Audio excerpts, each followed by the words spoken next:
You're listening to 91 Reasons, a journey into the twisted landscape of pop culture. Keep your hands and arms inside the podcast at all times. And now, the voice, Jeff Tucker.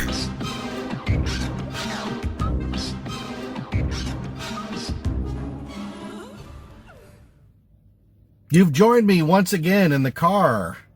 We're back at the dentist's office for Rachel to have more dental work done, so I have an hour to kill or more in the car. And what better way to spend it than talking to my phone, but nobody on the other end? Think about that. We use our phone now to talk and make these vlogs as if we're talking to somebody. So it's a phone being used to talk to somebody, but not the person on the end of the line, a unknown person or persons later down the road. Isn't that exciting? What have you been up to? Where have we gone in our car? Nowhere. Just nowhere. We're in California, so there's nowhere to go. Although Knott's Berry Farm is opening on Friday for the Boysenberry Festival tasting event. I cannot wait. I have a shift, an actual shift at work. I'm so thrilled for that. I love going to work. I've always been like that. So that's stellar.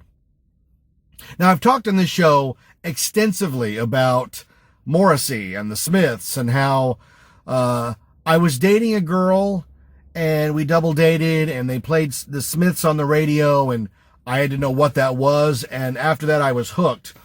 But there was a time, of course, prior to listening to that I did listen to music, not a big period, but there was music before the Smiths that I listened to. The biggest obviously being Huey Lewis, but I was listening to Huey Lewis a full year before Back to the Future came out. So that was just a happy accident of band that I listened to and movie that I became obsessed with, and they happened to be the same, doing the same thing, working towards the same goals. That was totally kismet on that part.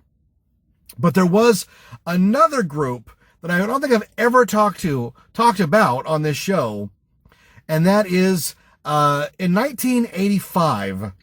I had just started high school. I started high school in 84, so by 85 I was moving up to be a freshman, because in Norwalk you started high school at 8th grade, because it's totally reasonable and safe to send me, a 4'11" Dungeons and Dragons playing sci-fi dork, to high school where the seniors had beards and active sex lives. And here I was, this basic child, attending classes with them. And it was not pleasant. But by the time 85 rolled around, I was a little more savvy. It would take years. I didn't really start a good high school career till my sophomore year, when I became president of the drama club and started molding the club and the drama curriculum, with, of course, the great teacher, Maggie Regalado. But I was able to have some input into what we were doing. And I was like, we got to move away from doing these musicals, because I can't sing. I can't sing at all. And we're doing musicals, and that's not going to get me on the stage. Or if it is, I'm going to be in the back. And I'm a big a-hole with a big mouth. So I want to be on stage. So we started doing plays at that point. The first one being Charlie's Aunt. But we're going back. So in the summer of 85, I had just finished my 8th grade school year. And I had decided that I liked, and this is a different turn of phrase, when I was going to school, scamming on a girl meant you wanted to date them. I know later on, scamming actually graduated to making out. Did you scam with her? No, I did not. But in 1984, 85, scamming, are you scamming on her? I'm trying to, scam on her, whatever that means. We mold and bend pop culture and slang to our own, right? Because again, growing up, swag was what you got at a con. I got all the con swag, and now swag is somehow cool points, which I don't know about because I don't have any. But I was just leaving 8th grade, and I had decided that I liked this girl named Sarah Showalter, her name was. She's disappeared. She's not on any social media. I have no idea where she's at. So if you know where Sarah Showalter is, Sara, no H, Showalter, and she had a sister named Amy, and her sister was younger, but Sarah was just this nice girl that I tried to date. We never did, never dated, never went on a date. She ended up dating a guy named Jason, and he gave her a promise ring. And how can I compete with a promise ring? I have nothing to offer. I did in 1885 for Christmas. I bought her a Cabbage Patch Kid. I mean, doesn't that just say it all? A desperate dork such as myself bought her a Cabbage Patch Kid. But at the time, those were hard to get. You had to go on the black market to get them. But I like Sarah Showalter. And now my sister was younger than me, and she got tickets to see Wham in concert. George Michael and Andrew Ridgeley in concert. And so Wham was played a lot in our house. Jennifer had all the records, and I at least listened to Wham, by osmosis through the walls. And I actually really liked the music of Wham. I know that sounds dorky to say, but I really liked Wham. I didn't care for it. I mean, this is different, though. We're talking 36 years ago. 36 years ago. And so the songs we're talking about were not overplayed yet. So Careless Whisper, Wake Me Up Before You Go, these were brand new songs. And you could listen to them and go, wow, that's great. I remember listening to Careless Whisper, like, man, I would give anything to go to the Sadie Hawkins dance with a girl and dance to Careless Whisper in the gym while the lights flashed and the crepe paper decorations fluttered. And that never happened. Never. I never went to a gymnasium dance at the school with a date. I did go to winter formal. I did go to prom one time each, but that was it. And I don't remember if I even danced at those events. So I may be painting a picture of what might have been and not even close to what really was or could have been. Or maybe I did and don't remember. But after listening to a lot of George Michael, or Wham, because he wasn't George Michael, he was just Wham. And she used to play that Wham rap that Rachel really likes now. Wham, I am. See, I don't know that one very well because I was a little farther down the line. But she got tickets to go see Wham in concert, and she decided to bring Sarah with her to the concert because I guess she was a friend of mine, so she should take her to the concert. And that meant Sarah was going to stay the night at my house. And that just put me in a state because I am not attractive. I have nothing cool to wear. And I don't like anybody seeing the idiocy that I live under. Because 1985 was Berg. I mean, that would have been madness to bring someone around. But, he would have been on his best behavior. Hey, Berg, Jennifer, my sister's bringing a friend over to see a concert. Oh, that's going to be great. This guy's going to the concert. Jeff's home. Oh, what's my money? That's my life.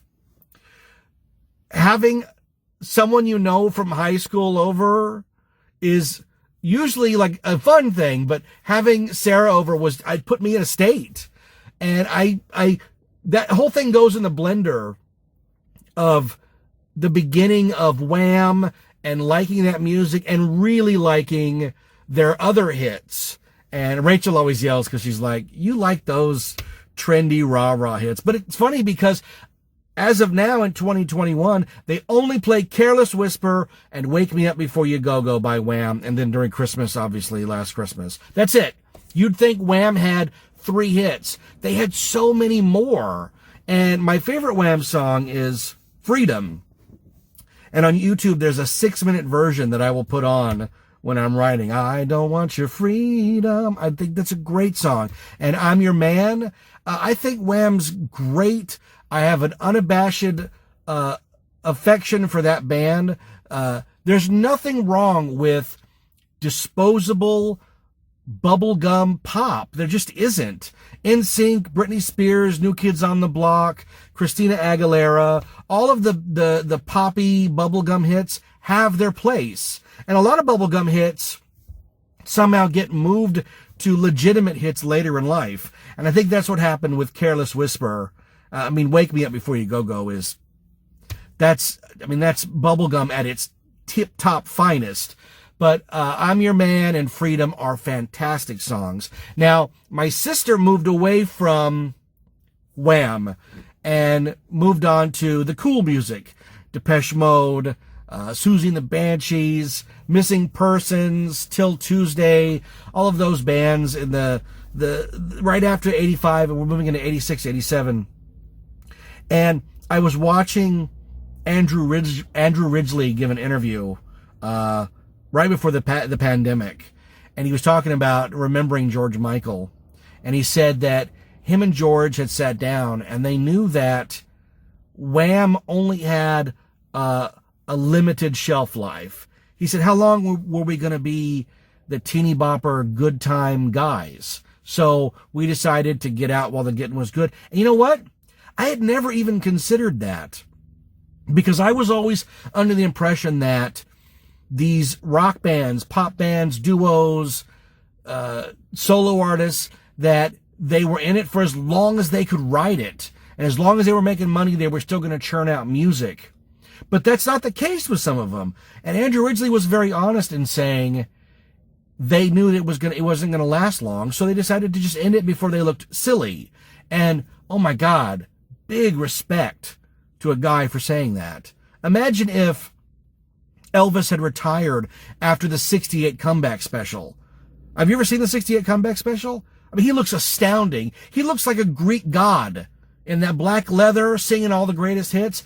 If he had sailed off into the sunset after that, we would only have that image in our head of how Elvis turned out instead of the big bloated, drugged out Las Vegas version of Elvis. But when Wham ended, George Michael regrouped and started a solo career.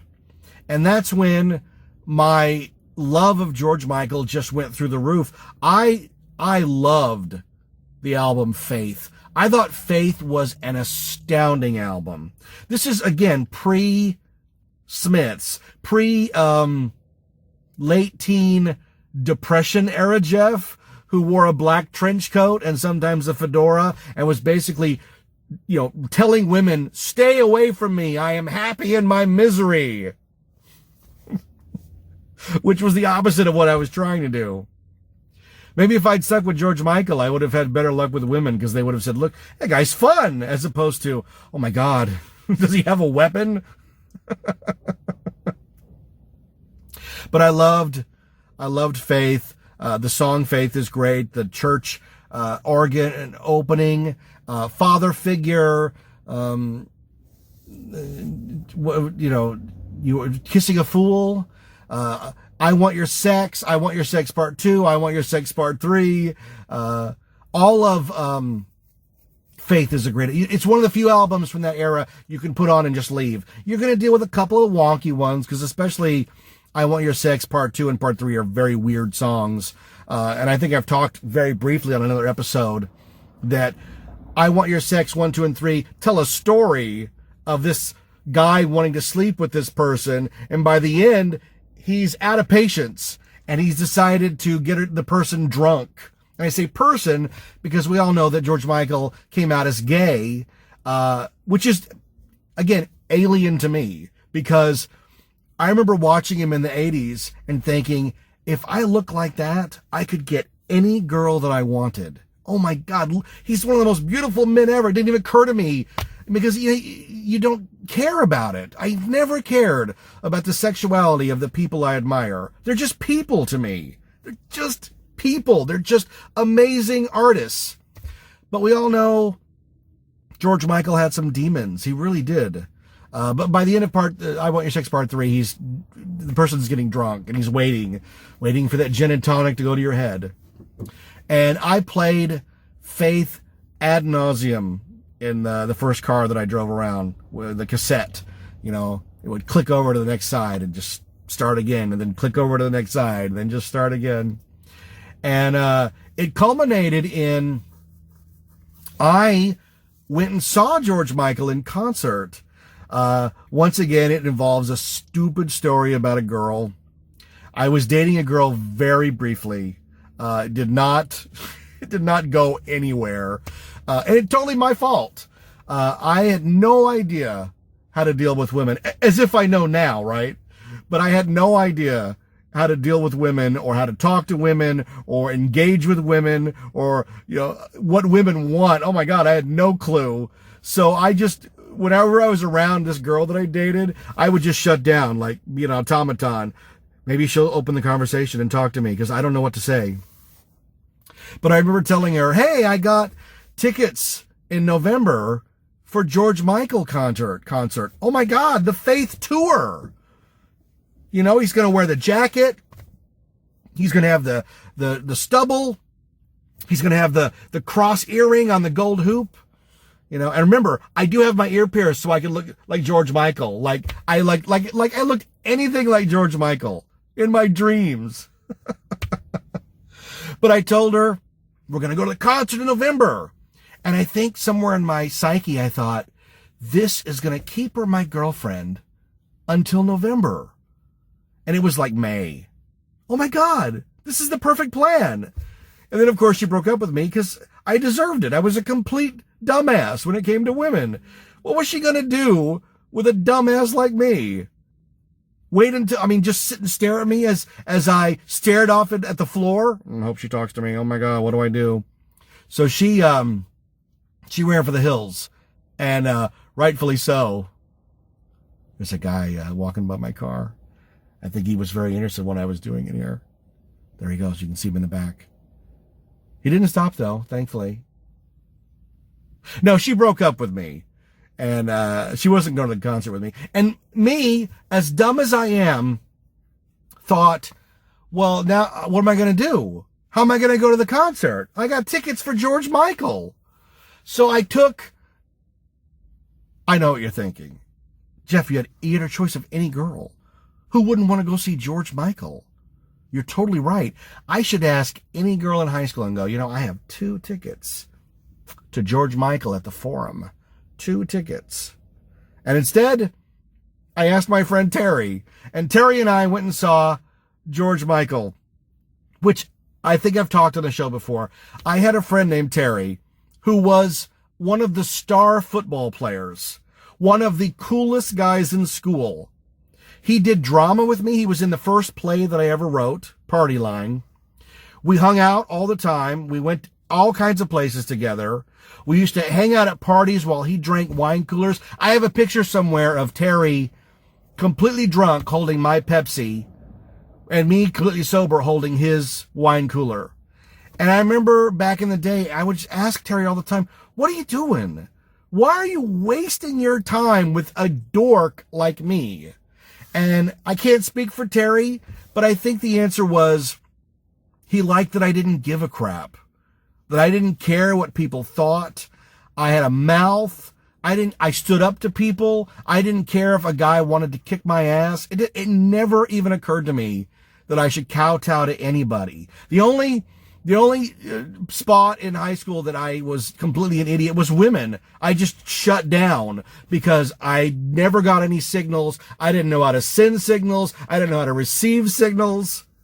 I was an Atari 2600 without that little box that it connected to the 2 screws so you could put game or TV. I didn't have that as far as dating goes, if that analogy makes any sense to you.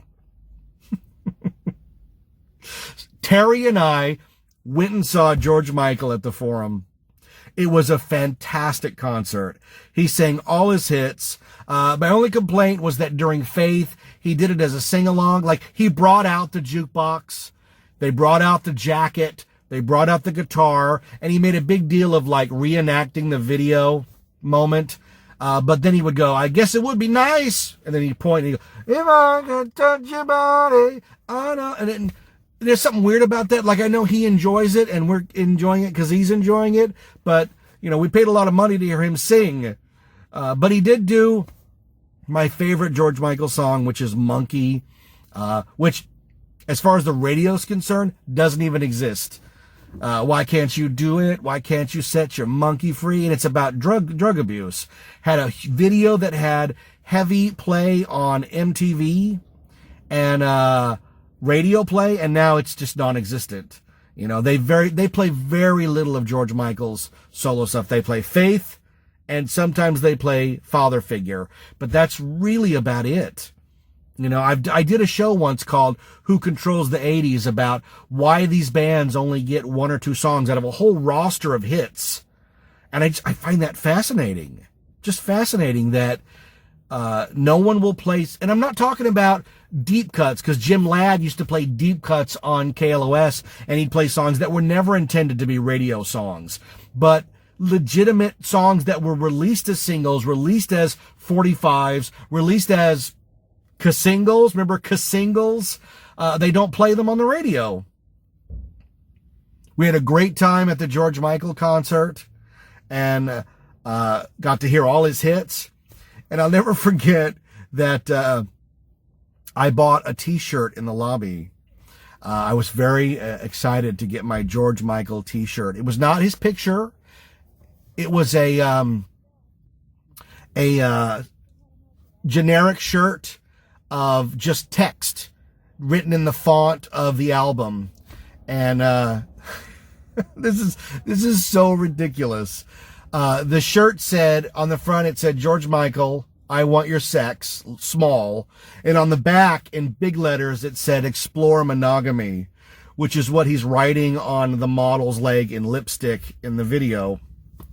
And I couldn't wait to buy that shirt. It was the only thing I bought at the show. I might have bought a program too. I can remember having a program, but I'm not sure if I got that at the show or at a thrift store, because you see rock concert programs all the time. You think they're valuable, and mostly they're not.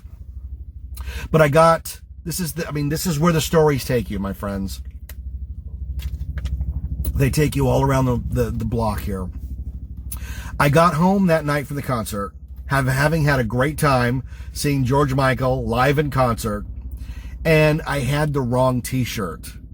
It was just a generic George Michael t-shirt, and I was pissed off.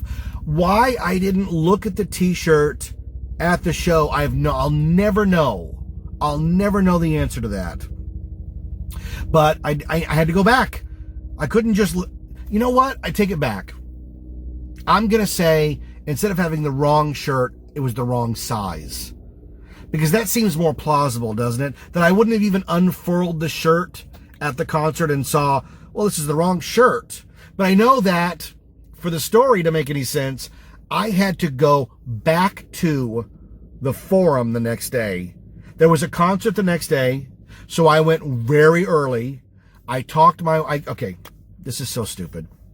I talked my friend Eric into going with me, so I wouldn't have to drive alone. I was driving my brother's car, his little Toyota Celica, tiny little car. You know, gets 4,000 miles to the gallon. And Eric was this heavy metal guy.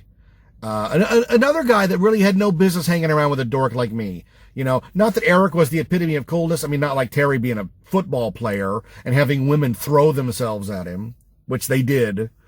He deflected them, right?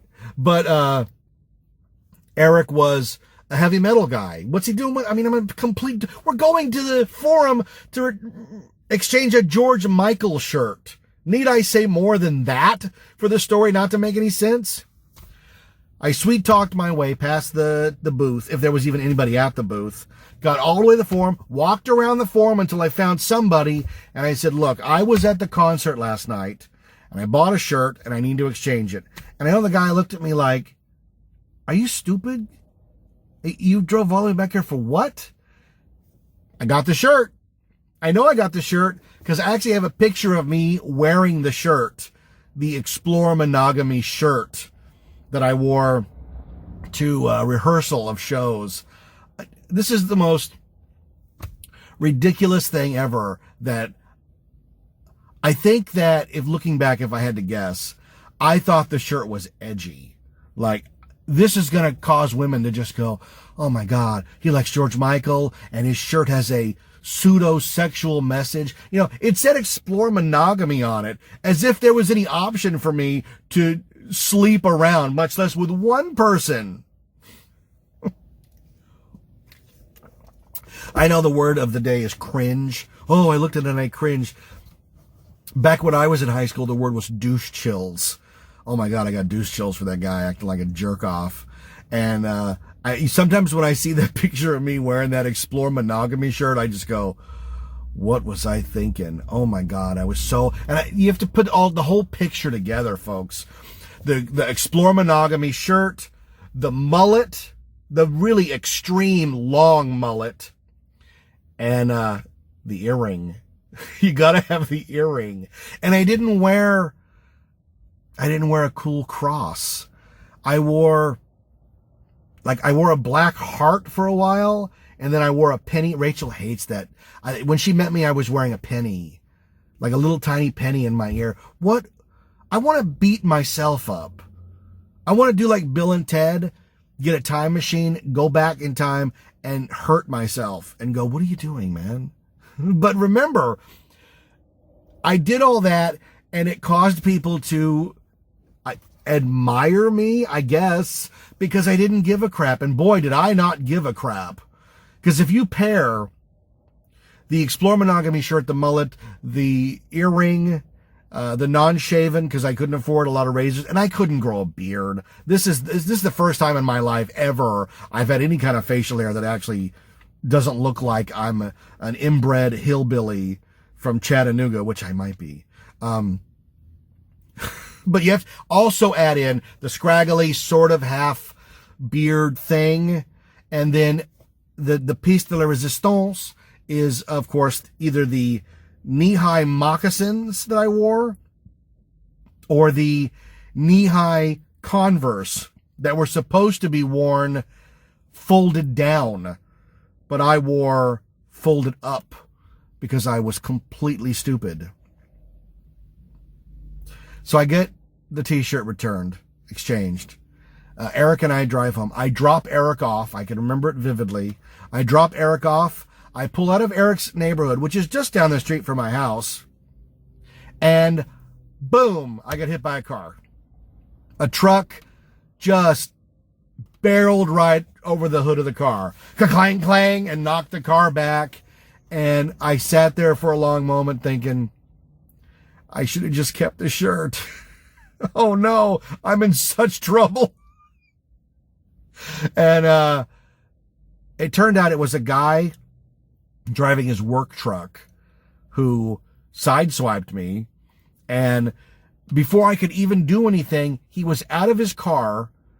He had a Polaroid camera. Before digital, 30 years before digital cameras were everyday, or smartphones, he had a Polaroid in his truck. He kept a Polaroid camera in his truck loaded with film and jumped out and was taking pictures of the accident. His car, my car, how far the cars were apart, and I was like, what are you doing? And nobody has a cell phone. There's no cell phones in this day and age. So somebody has to call the police. Somebody has to call somebody. And I remember running over to Eric's house and calling my mom, you got to come down here. And she drives up and she's freaking out. And the car is it's not wrecked, but it has been damaged. And that ended up in some weird court battle for years afterwards. It finally culminated in a deposition where I had to sit across from a lawyer and tell my side of the story. I was like, well, I pulled out into a turn lane and Mr. So-and-so in his work truck came around the flow of traffic that was stopped at the red light and barreled through me before I could get in the lane to make the turn. And regardless of whose fault it was, eventually they just dismissed everything and said, everybody's free to go. My phone is getting hot because I'm out of the shade now. I've sat here and talked so long, I'm out of the shade again. So I have to move.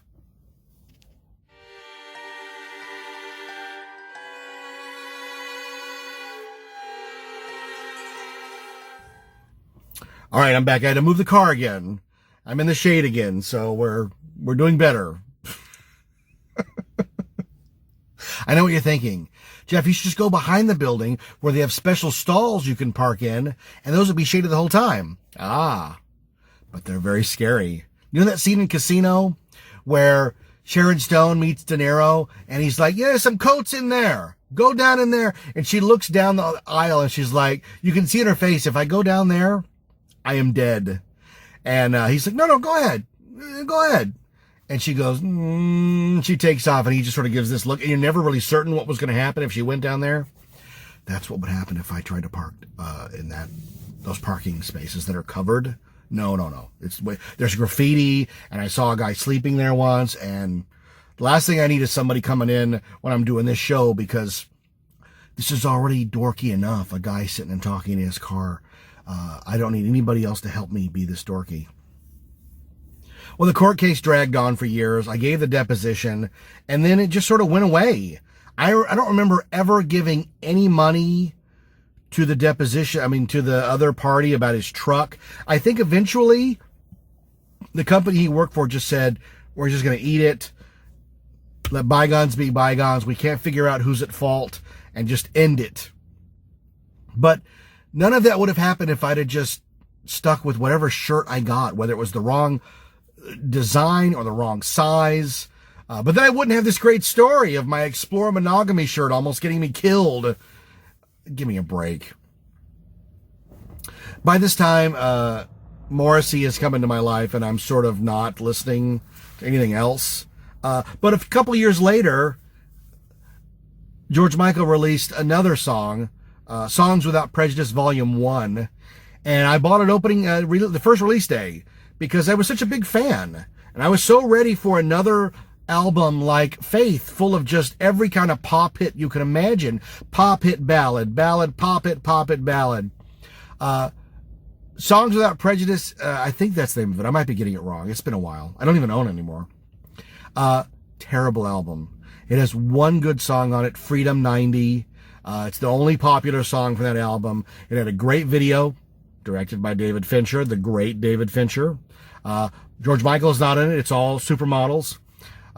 Great song. It gets a little bit of airplay every now and then, but not nearly as much as Careless Whisper or Wake Me Up Before You Go. But I really like that song. That song is worth buying the whole album for, but the rest of it's not very good. After that, I finally met Rachel and I got married, and we moved on to other things, bigger and better things. I was always a George Michael fan, like for real, like really, really enjoyed the guy's music. Now, when I put on a George Michael video on YouTube, I can watch 10 in a row. I think the guy, I like Knew You Were Waiting, Different Light, Father Figure, Kissing a Fool. You were strong. You were when I could have been your star. You listen to people. I love all of his lyrics. I think the music's really good. In the 90s, he moved on to basically dance music.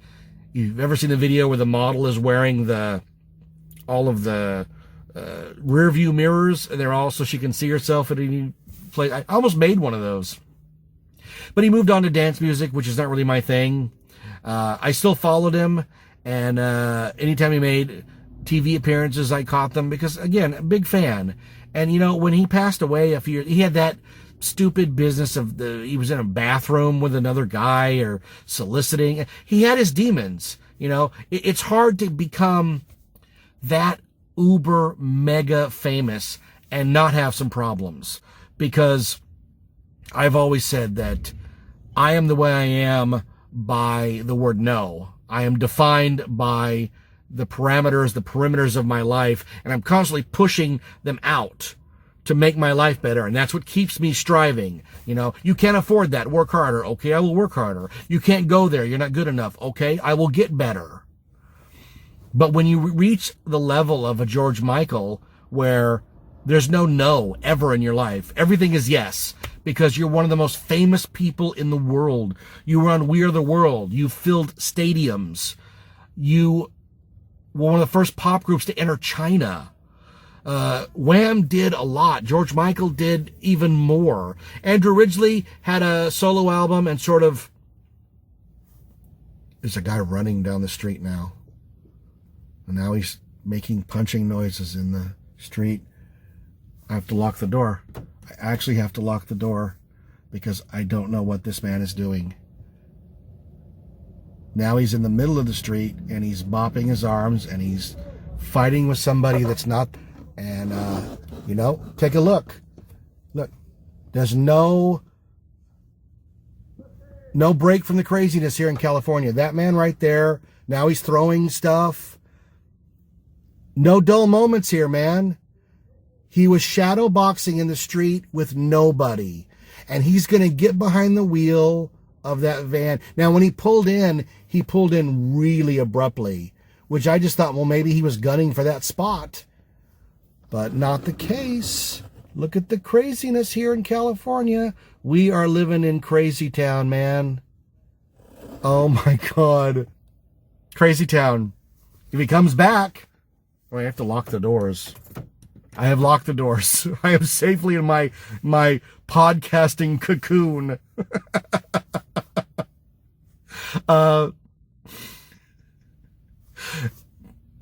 George Michael had his demons. He did a lot of good. He was a very talented guy. I dug his music. I really liked him. And when he passed away a few years back on right around Christmas, you just have a moment and you go, oh my God, I outlived somebody I really admired. You just think they're going to be around forever. You don't even factor in that there's going to be a time where that person is no longer on the planet making music. The same thing with David Bowie, the same thing with Prince. George Michael was a real big part of my life, like a really big part. Right at the moment that I needed him with his pop music, and then he grew as an artist, and Faith was a much different album than anything Wham had put out, and then Songs Without Prejudice, Songs of Faith and Devotion, that's Depeche Mode, right? And then one day they're just gone, and it's very tragic. But thank you, George, for all your music. It was really appreciated. Really appreciated. And if you know where Sarah Showalter ended up, let me know. I was able to find Mr. Benton, Mark Benton, my teacher from 7th grade, because of this show. I have no desire to, I hardly knew Sarah at all, but it would be funny to go, oh my God, remember George Michael and Wham? And she'd go, who are you? You are, no. And then you know what? I'd go, I'm used to that. I'm used to that. All right, I have a list. I brought a list. And the list is the top 10 songs that should be locked away in a vault forever and never heard again for at least 100 years. And I'm calling it my potato chip list. My potato chip song list. You ever open a bag of chips? Not a single size, a single serving, like a big bag of chips. And, oh wait, Crazy Man's back. You eat the chips, and you're like, these are the best chips I've ever had. Oh my God, I could eat these chips forever. I could just go on eating them and eating them. And you reach a point where you go, I never want to eat these chips again. I've had enough chips. Somebody take these chips away. That doesn't mean the chips weren't good. It just means you had your fill. And you can't have steak every night, which I actually don't believe that. I could have steak every night. But you know the saying, you can't have steak every night. If you have it every day, you're not going to appreciate it. These songs are not bad songs.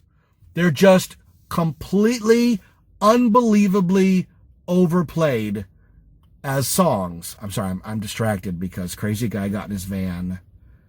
And I wonder where he's going. I'm going to flip this around. And we can see the Crazy Guy taking off in his van. I just want to make sure he's not coming back to ram me with his van. Because, I mean, this guy was in the street doing karate with nobody. I don't know what he was up to. Guy had some demons. It looks like he's just taking off, which is good. Oh, he's turning. He's turning! Okay, so the songs are good. They're just overplayed. And I've done this episode. I think it's because they're cheap in royalties, that some songs are more expensive than others. And so the radio stations have a certain quota of how many songs and a budget of those songs they can use. So they have to pick and choose which ones. And these ones just get picked over and over and over and over and over again because they're cheap. But oh my God. My kids know I turn on the radio and I just go from song to song. I go, no, no, no, no. Okay, honorable mention. Honorable mention is Sweet Dreams Are Made of This by the Eurythmics. This song is on 6 to 7 times a day. I don't know what Sweet Dreams are made of because she never tells us in the song. The video doesn't explain it unless it's cows. I love Annie Lennox. Dave Stewart, I think the Eurythmics are great, but this song has to go away. We can't enjoy you if you're always here. We need time away so that we can remember how much we like you. And the Eurythmics have great songs. Here Comes the Rain Again. Would I Lie to You? They have a lot. Who's That Girl? Who's that girl running around? They have really good songs. And Sweet Dreams is a good song, but oh my God. K-Earth 101, it's like the third or fourth every song they play it. And some of these are more than that. These are songs that are on all day. But honorable mention goes to the Eurythmics. Sweet Dreams Are Made of This. Number 10, Anything by Michael Jackson. I grew up liking Michael Jackson. I owned Thriller. I owned Bad. I bought the Bad replica boots. Or my friend Bobby bought them for me with the buckles up the side. I loved those stupid boots. Again, women repellent. These were women repellent, these shoes. Women were not going to like me wearing these shoes. I don't know what I was thinking wearing them. But I wore the Michael Jackson Bad boots. I got them at Wild Pear. Remember Wild Pear? But Michael Jackson, man. Ever since he passed away, they play Billie Jean, The Way You Make Me Feel, Thriller, Don't Stop Till You Get Enough, PYT. And it's interesting in that out of all the artists, he does get the most songs played. They play a lot of Michael Jackson songs. The problem is that they play them way too much. Oh my God. Let the guy die for a while, please. Play Thriller at Halloween. That's great. But I don't need to hear Billie Jean or all these others. They hardly play Bad. I guess I could take Bad if they wanted to play Bad, or they never played Dirty Diana. But, man, they play some of those songs. Man in the Mirror. I don't need to hear Man in the Mirror ever again. Okay, number 9. Girls Just Want to Have Fun by Cyndi Lauper. Why do they play this song so much? I know that it's supposed to be like the 80s anthem, and I would put number 9, I would slash in Aha, Take On Me, which I didn't write down, but now that I think about it, those two songs, for some reason, they've become the poster children of the 80s. Oh, the 80s? Oh, that was Girls Just Want to Have Fun and Take On Me. And they really weren't. You know, they're both big songs. And Take On Me is big because of its video. Because I don't know what the hell that guy's saying. I don't know what he's saying. I defy anybody to tell me the lyrics to that without looking them up. And Girls Just Want to Have Fun. Good song. Crappy movie. But they just play them over and over again. And you know what? Now, Aha has no other hits. They have the theme song to Living Daylights, and they have The Sun Always Shines on TV. But those are not what I would call hits. They have one hit. They are a one-hit wonder band, and that is Take On Me. But my God, let it die. Can it just die for a while, please? And Girls Just Want to Have Fun. Cyndi Lauper has great hits. True Colors. They do play Time After Time every once in a while. She Bop. I Drove All Night. Goonies Are Good Enough. These are good songs. But man, they play Girls Just Want to Have Fun over and over again. And you know what? I'm thinking of them as I'm talking. Another one that I would put in that same slot is Oh Mickey by Tony Basil. Again, not a terrible song, but my God, it's like, no, this was all the 80s was. No, it wasn't. If go on YouTube, there are people who put together compilations of the year, 80, 81, 82, 83, by year. It's an hour and a half. I listen to those while I write because there's less ads than if you try to listen to them singly. But you hear songs and you go, I haven't heard that song in years. The radio just won't play it. Oh, God, Tony Basil. I mean, Tony Basil's legendary, and she still looks amazing. But that song, man, I think if I never heard it again, if they played it at my funeral, I would pop up and go, bro, no. All right, number 8. Number 8 kills me. It does. It's one of my favorite songs of all time, Hotel California. I love Hotel California. I love the Eagles. I love Don Henley. I love Glenn Frey. I love Joe Walsh and the other guy. But I love Hotel California, man. It's one of my favorite songs of all time. But for some reason, the last 5 years, it's become this go-to song. And it's played ad nauseum. And there's 2 versions. They play the record version, and they play the later Calypso version. And both versions can, almost cursed, they can just go away. They can F off for a while. You know, we can't miss you if you don't go away. Go away, Hotel California. Please. For the love of God. My kids know if I hear, it's gone. On a dark desert highway. No. And I love that song. But I can't take it. Oh my God. Number 7. Again, this is a song I loved back in the day. But why they have chosen to play it over and over again. And that's Survivor's Eye of the Tiger. It's the Eye of the Tiger. No. Bro, no. When did that become like the go-to hit? I know that when Rocky 3 came out, they played Eye of the Tiger a lot. Eye of the Tiger, I got Eye of the Tiger. Okay, Eye of the Tiger, great. Rising up to the challenge of her rivals. Stop playing it. Stop playing Eye of the Tiger, please, so that we can like it again. And number 6, I love Almost Famous as much as anybody. I think it's a great movie. I think Cameron Crowe made an incredible love letter to 70s rock. But that scene where they sing Tiny Dancer on the bus has somehow convinced people that Elton John's biggest hit is Tiny Dancer. This is one of the very few on the album. On the list, it could just go away forever. Ever. If I never heard Tiny Dancer again, I'd be just fine. I cannot believe how often Tiny Dancer is played on the radio.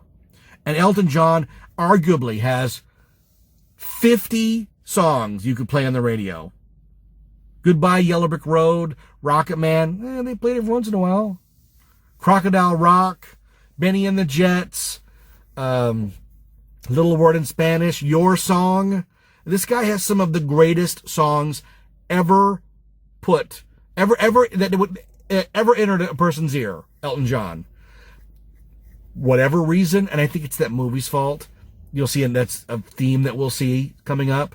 For whatever reason, they play Tiny Dancer over and freaking over again. Lay me down in sheets. And see, he says lay me down in sheets of linen. I swear to God, I always thought that was lay me down in sheets of leather. And I'm like, what's going on at his place? And how do I get an invite? But man, I can't stand that song. And it's not because it's not good. It's just because it's over and over again. Okay, number 5 is because of the movie, Queen. And you know what? Tiny Dancer, Almost Famous, and of course the movie Rocket Man. But I don't think the movie Rocket Man is going to stand the test of time the way Almost Famous, that scene in the bus has. You know, that's one of the biggest remembered scenes of the 2000s. Number 5, Queen. Just Freddie Mercury, God rest his soul, died. Let's let the man die for a while. They made that crappy movie. They have all his songs and they just play them. I swear to God, man. I grew up in Wayne's World era and we were tired of Bohemian Rhapsody then. Dana Carvey was tired of it one night of filming. He said, I can never hear that song again. Mr. Carvey, I am with you and I understand your plight. Please make Queen, Bohemian Rhapsody go away for a while.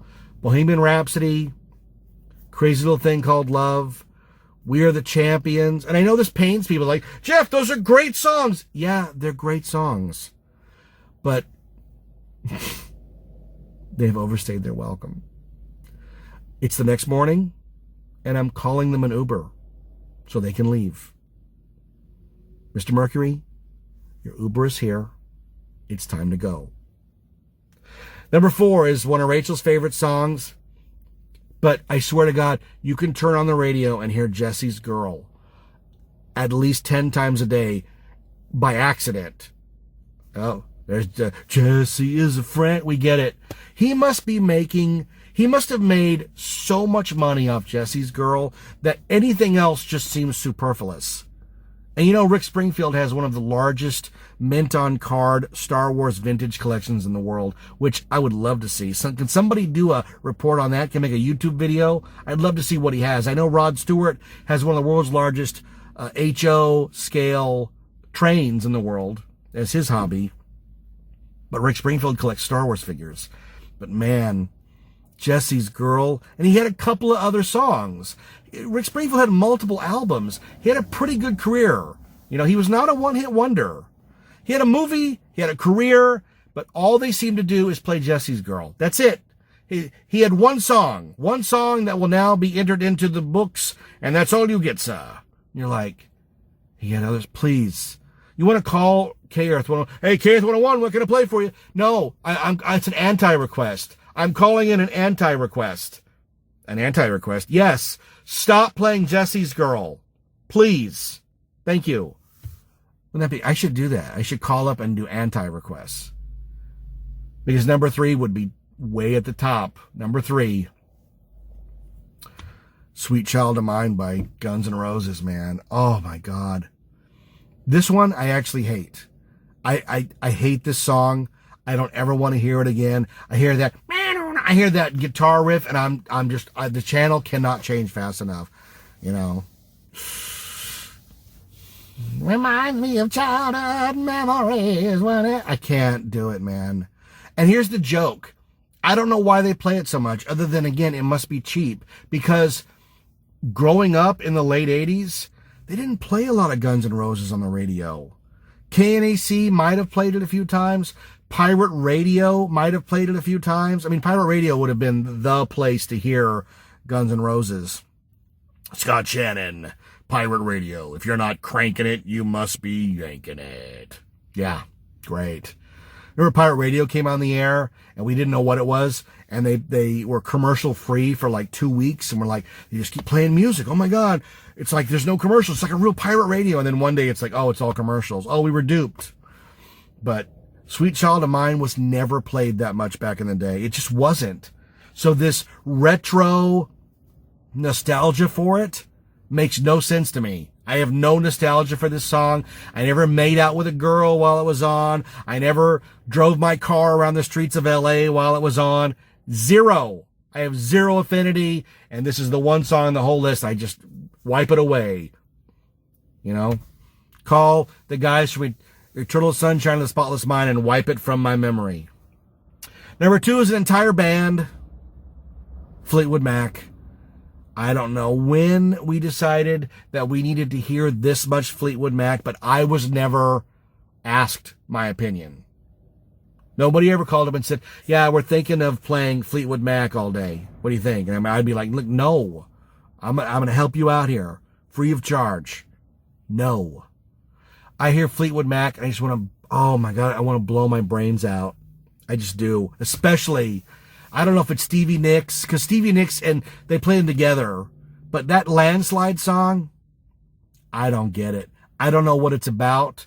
I don't understand why this woman's getting old and there's a landslide. I can't stand it. I'm getting older. Children get old. Whatever. Stop. I like 17, Edge of 17. Is that what it's called? Because it was written by Prince. It's a really good song. But man, Don't Stop Thinking About Tomorrow. Rumors, anything Fleetwood Mac, I just want to curse so bad. F you, Fleetwood Mac. F you and F this music, because I can't take it anymore. Make it go. I mean, it's number 2 on the list. Number 2. But number 2 and 3, we're done. We're going to erase you.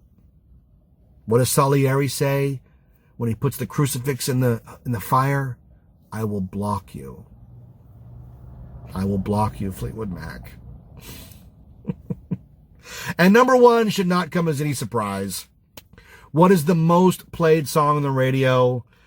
This song had a resurgence, 8-9 years ago on Glee, and for some reason became this go-to karaoke, TikTok, Vine, YouTube, TV show, movie. Don't Stop Believing by Journey. I don't want to believe anymore. In fact, I have stopped believing. I don't want to believe anymore. I want you to leave me alone. And I love Steve Perry, and I love Journey. I love the new guy who sounds like Steve Perry. I grew up listening to a lot of Journey. A lot of Journey. Lovin', Touchin', Squeezin', Separate Ways, Wheel in the Sky, Open Arms. But all they play is Don't Stop Believing. And every time I hear it, sometimes you put it on, you're like, okay, I'll humor this for a few minutes. Living in a lonely world. And you're like, okay. And then sometimes you turn on and you get violent. Take it off, please. Take that horrible song off the radio. I can't stand me, Don't Stop Believing. And I love Journey. And then to round off my list, I put up 2 bands that I can't stand. I never liked any of their music. I'm tired of hearing their music. And the 2 bands are Bon Jovi and Def Leppard. I never got the appeal of either one of these bands. I don't understand why they're popular. Every song sounds the same. Especially Def Leppard, man. Pour some sugar. No, please. I'm going to pour some gasoline on these copies of your album. And then Bon Jovi, man, it might have been the videos, because they're always mugging, and they're in the videos playing the guitar. And I just, Tommy used to work on the dock. Who cares about Tommy, and that they're living on a prayer, and that they're wanted dead or alive? Who cares? Please. Okay. Dear radio station, on behalf of the listeners all across this country, stop playing these songs on the radio. Can you read this backwards? So please stop playing Nip It Snup Stunt and Cam Dwasflip and Shot Nip Nick. So please stop playing all this crap on the radio. Each of these big 80s bands, other than had numerous hits, and you could play a whole plethora of them. A whole plethora you could play of them, and not play these same stupid songs over and over. I'd play the radio right now, because I guarantee you one of those songs would be on the radio right now, but I can't, because I'll get in trouble with YouTube. And I don't want, I get so tired of watching my videos get muted.